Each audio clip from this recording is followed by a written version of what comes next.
Запомните 3 зоны в доме. От них реально зависит ваша жизнь. Первая – север. Это поток денег, возможностей и коммуникации.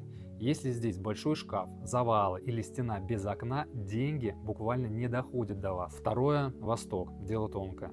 Это зона семьи, расширения, радости, новых знаний. И если восток перекрыт, возникает чувство усталости, апатии, нежелания двигаться вперед.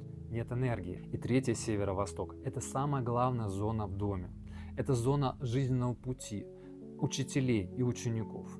И если зона открытая, имеет большое количество окон, светлые шторы, светлые обои, то жизнь становится легче, к нам приходит мудрость, знание, понимание и наш жизненный путь. Посмотрите, что у вас располагается в этих зонах. И вы сразу же поймете, куда утекает ваша энергия. И хорошая новость в том, что все это можно скорректировать цветом, символами, текстилем, картинами.